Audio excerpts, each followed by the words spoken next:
Welcome to LiveDaf, your online Daf Yomi Shir. Shalom Aleichem and welcome back to today's Daf Hayomi, CHULLIN Daf Chav Gimel. We are holding actually towards the bottom, so it's 7 lines from the bottom. By Rabbi Zera. Another question posed by Rabbi Zera connecting to yesterday's question. So yesterday we spoke about an interim stage, a transitional stage regarding birds. So they started yellowing, but they haven't fully developed, so it's neither small nor is it big. It's somewhere in the middle. The question was, how do we define that stage? Is it a new entity? Or is it one or the other? We're just not sure whether it's considered young or old. And the question was regarding a fellow who pledged birds as a korban.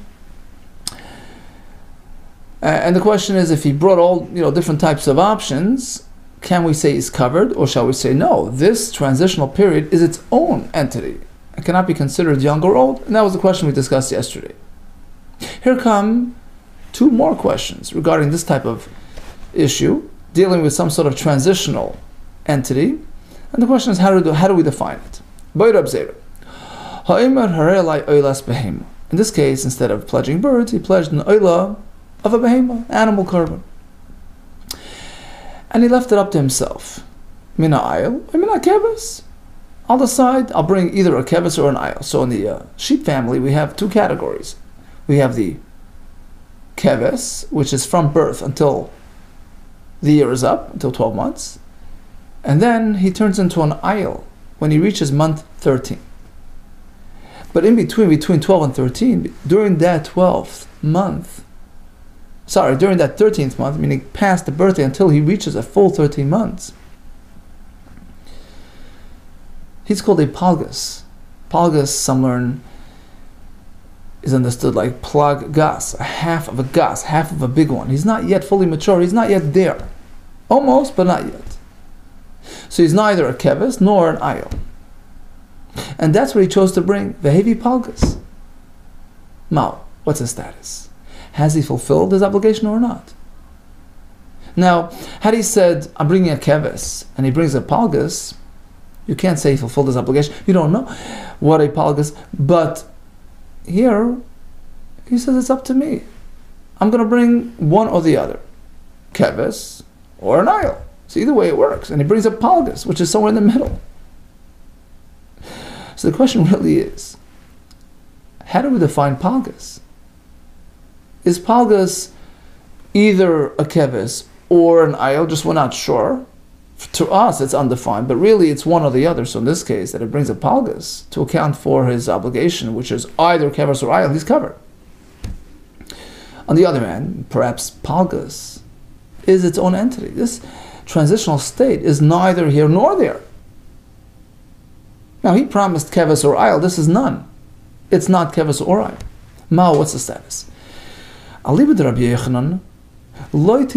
no question. According to Rabbi Yechanan, it doesn't work. Why? He holds it's its own entity. It's its own stage, its own entity. It's a new thing. It's a new breed. It's not. Where do we find Rabbi Yechanan speaking as such? So the Mishnah says if he brings a person is meant to bring a korban, and he brings a palgas, not our case where he left both options open. In a case where a person is meant to bring a keves or an ayil, one and not the other, right? And he decided to bring a palgas. So first of all, maybe olav niskei ayil. He brings along the sachem, the wine, etc., as is appropriate for an ayil, which is a larger quantity, a bigger amount than if it was to be a keves. So he has to bump it up, has to upgrade. But ein oila mizivcha, he hasn't really fulfilled his obligation because a palgas can't be applied, can't work, as though it's a keves or an ayil. But Rabbi Yechanan, and he explained further, why is he even bringing the nesachem of an ayil?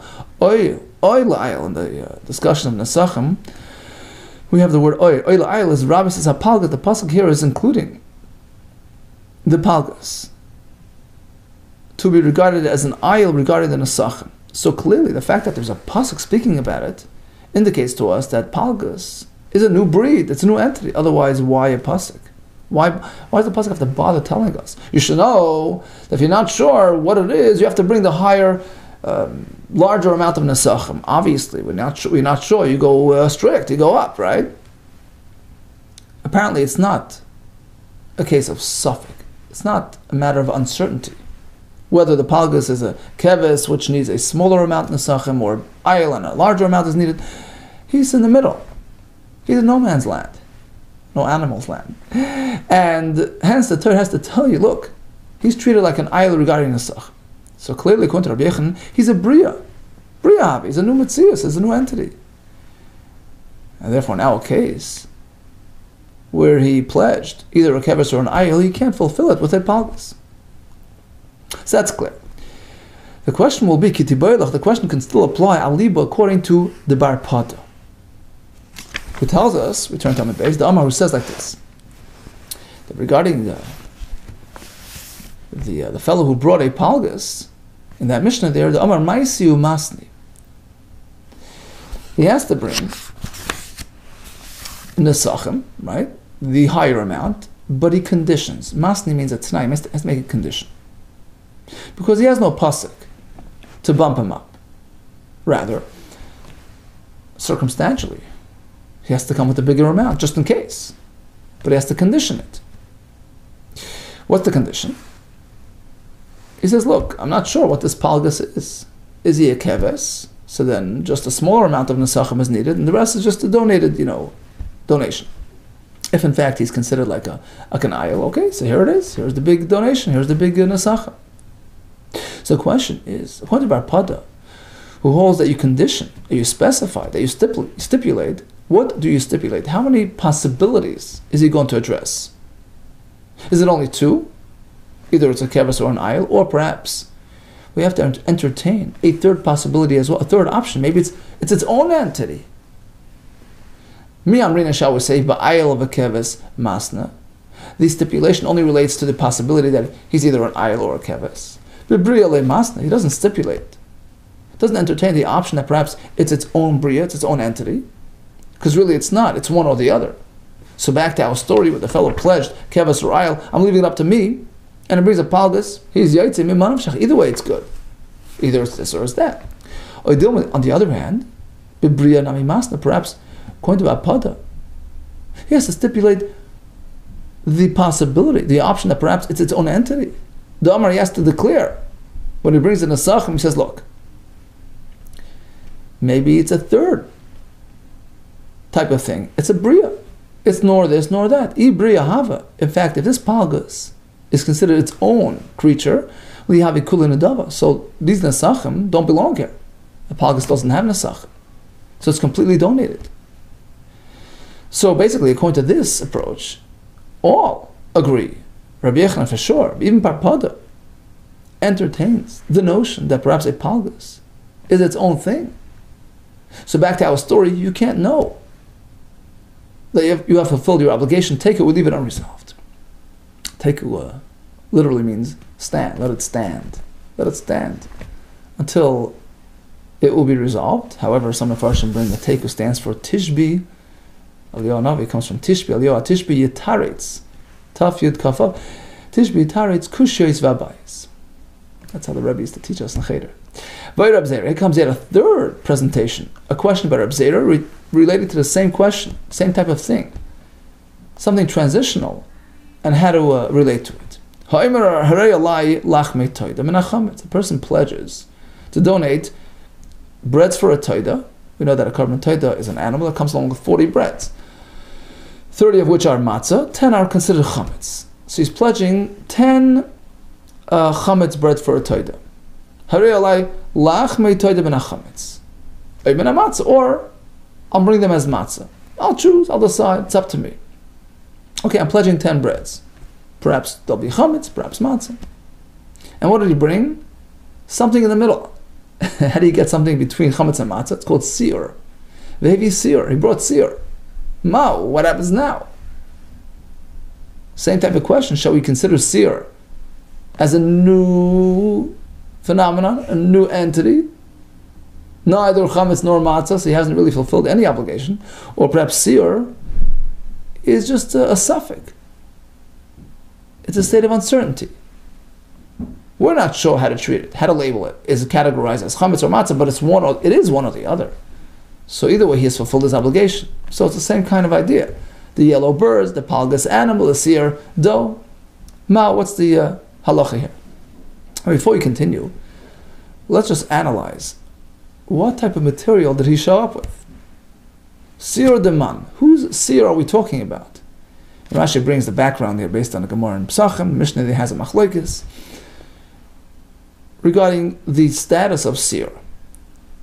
So according to Rameir, as soon as the dough whitens, it pales, it's called ichsifu panav, that's called seer. It's partially fermented. Even before you see any real signs of. The next step is nizdak kekarni chagavim. It got full of lines like grasshopper antennas. That's already more advanced. That's called legitimate chametz, and there's curse upon eating it. Regarding seer, which is just the pale, whitened, over there it's not really chametz. Rather, if one eats it, it gets malchus. That's Rameir's shita. So pale is seer. Lines is true chametz. Rabbi Yehuda disagrees. First of all, he says hichsifu panav is nothing. That's perfectly matzah. It's not even partially developed chametz. Kikarni chagavim, when you have the lines, Chris, that is considered seer. Furthermore, Rabbi Yehuda holds that even seer, there's no malchus on it. Okay. So knowing that, back to our story. His fellow pledged breads for the Torah.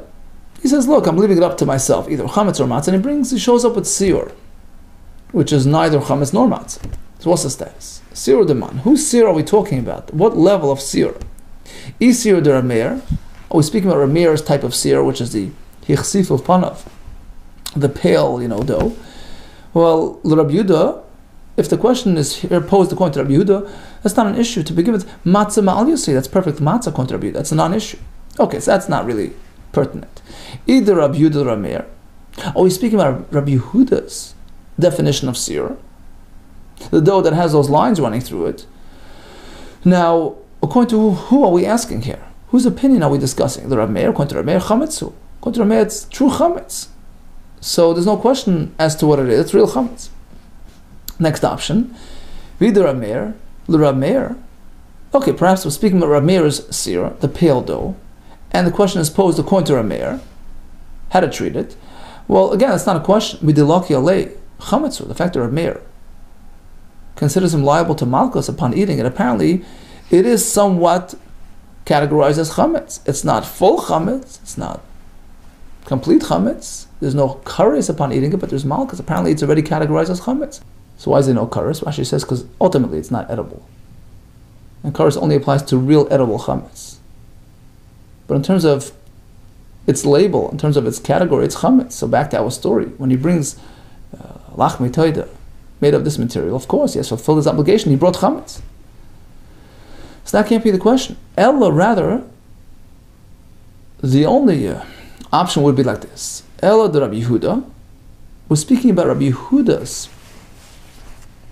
type of seer, what he calls seer, the dough that developed, these lines running across it, and li Rabbi Yehuda. We're addressing Rabbi Yehuda's opinion. So according to him, it's seer, but there's no malchus. Mai. How are we meant to understand his opinion? Sveika Havya. Is the reason why there's no malchus because it's undefined. We're not sure. Is it really chametz free, or is it somewhat chametz? And since we're not sure, we can't give him malchus. So back to our story. When he offered this material, either way, he's good. V'nafik, he has fulfilled his obligation. Either way.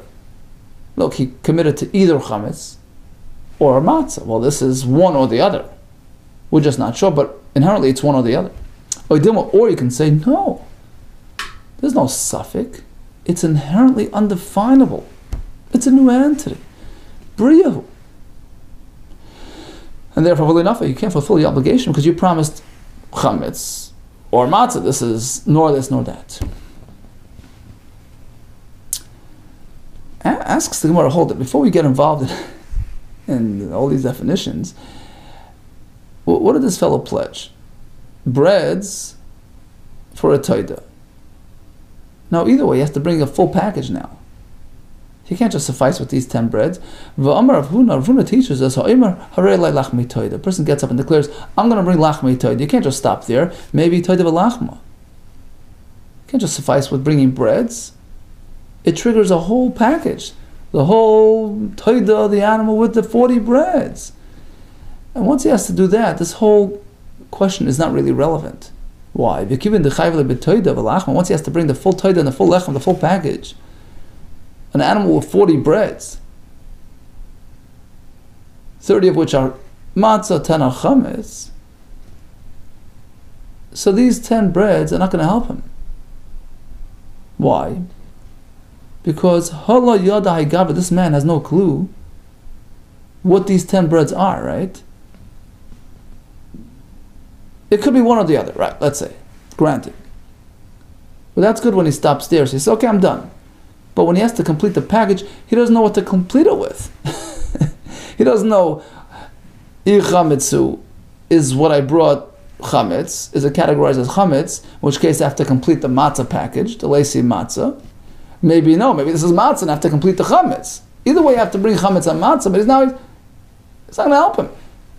Since he doesn't know what this is, he doesn't know what else he has to bring with it. So he has to start fresh, he has to bring a whole new package now. Matzu is this matzah the lacy chametz, which would require him to bring more chametz to complement the package. So since he's in a perpetual state of uncertainty, it's not going to help him. He's got to start new, fresh, with a whole new package. So what's the point of this whole discussion? Letzricha the Omar must be that he said Harei alai chala lifter tedasa shel ploini. He didn't say I'm bringing lachmi toida, which, as we said, triggers a whole package. He says clearly I'm going to bring challah to exempt somebody else's taida. I know somebody else needs to bring a taida, and I'm going to donate his bread. Well, again, the same question. Safe. Ultimately, the guy he doesn't know what this is. He doesn't know what he's contributing. He doesn't know what the person can deduct from his package. This man has no idea whether this is now chametz, the lacy matzah. The person bringing the carbon has no idea what he's getting from his friend. Is he getting chametz, the lacy matzah, which would necessitate bringing, the rest of the matzah part and deducting the chametz, because that he has. Matzah, whether what he's being gifted by his friend is really matzah, the lacy chametz, which requires him to bring along the rest as chametz. So again, it's not going to help him much. He can't deduct anything since he doesn't know what this is. Like tzricha must be the loy amar lifter. He didn't say the word lifter. I'm exempting my friend. I'm promising to me bread for my friend's carbon. Okay, so his friend won't really benefit much from it, because either way he has to bring a full package since he can't define what this is. But the question is, Ruvain, who's donating the bread, has he done his job or not? Meipak Gavra, to fulfill the man to fulfill the nidra, his pledge. That's the question. Nafik, has he fulfilled or nafik or not? Take it, we leave it unresolved. Okay, so bottom line is we have 3 questions posed by Rabbi Zera, all on the same theme, regarding a fellow who donated and he brought something which is transitional, something which is sort of, in between, whether it's the yellow birds, the palgas animal, or the seir, which we haven't really resolved at this point. Continues the Mishnah. Okay, keeping on this, marching along on this track of presenting all kinds of contrasting equations, right? Davar v'yifuchai, 2 sides of the coins, like we have the shchita versus the malika. We have the toirim, which have to be the older ones, the bnei yayin have to be the younger ones. Here comes another example, also relating to carbonates, which is paraduma and egla rufa. And we find this contrast between the two. Kosher b'para, the process that is applied to paraduma, namely shchita, pasal be'egla, is not fitting for the egla rufa, which has to be beheaded, a whole different system. And vice versa, kosher be'egla, the process that's applied to egla rufa, when they behead the calf upon discovering a victim on the road, pasal be'para, this process doesn't work for the paraduma, which needs to have a regular shchita. Tanar Rabbanan comes a brayso with sources this contrast. Para b'shchita kshera. A para who underwent shchita, that's okay. Ba'arifa psula. But if arifa was done to a paraduma, it's pasal. On the other hand, the egla rufa ba'arifa kshera is okay if it's neraf. But b'shchita psula, shchita applied to egla rufa is possible. Nim says it turns out that they're exactly the opposite in this regard. Shchita, which is kosher b'para, possible be'egla.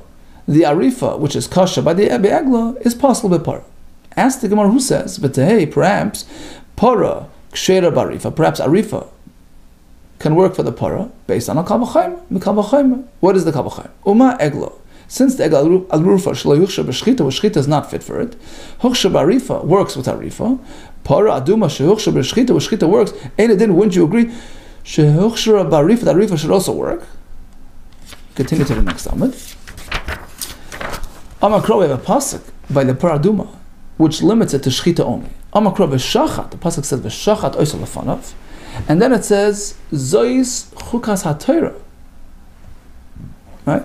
The parsha begins with chukah, and chukah means absolute, no leeway. V'shachat v'chukah, to teach us b'shchita shchita works, but only shchita barifa, loy, that doesn't work. Ask the Gemara, really? So chukah also always means with absoluteness. Whenever we have the word chukah, we can't apply a kal v'chomer.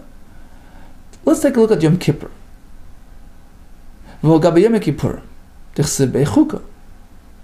Kippur it says chukah, it says the chukas olam. But Tanya, we have a brisa which suggests some sort of leeway there. So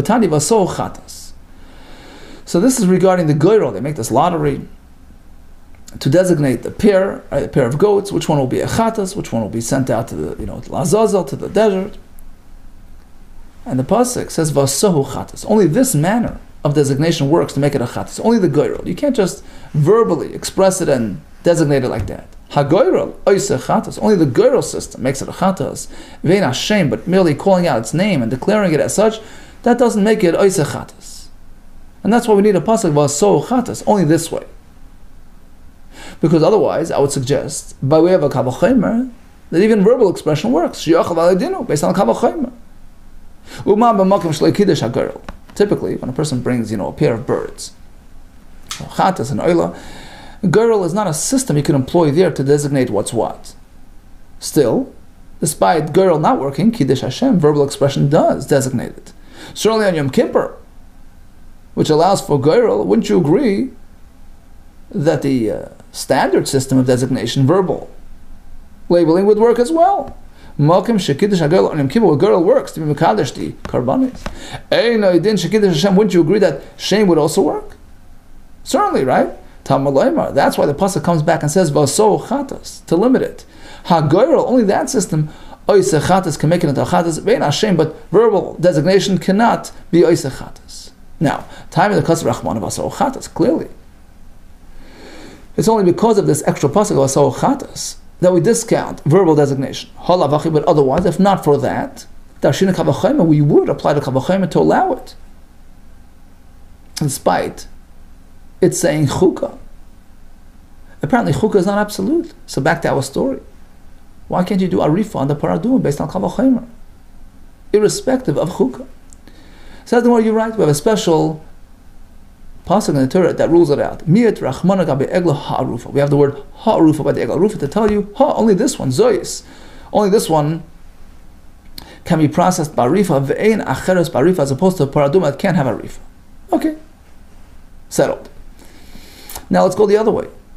Shchita only works for paraduma and not for egla rufa. Why? Egla kshera shchita. Perhaps shchita can work for the egla rufa as well, based on kal v'chomer. Mi kal v'chomer from paraduma. Uma para shelo yuchsha barifa. Since arifa does not work for the paraduma, still kshera b'shchita shchita applies to the paraduma. Wouldn't you agree that egla rufa shchera arifa that can have arifa? And then wouldn't you agree? Of course, yuchsha b'shchita shchita can certainly apply a makra. The Torah comes back and repeats. After having told us that you do the arifa, it says va'ar for egla. The repetition is telling us only this way and none other. Ba'arifa only in the manner of arifa. B'shchita loy, not through shchita. Hence we know that paraduma needs shchita only, and egla rufa arifa only. All the best to you and atzlach.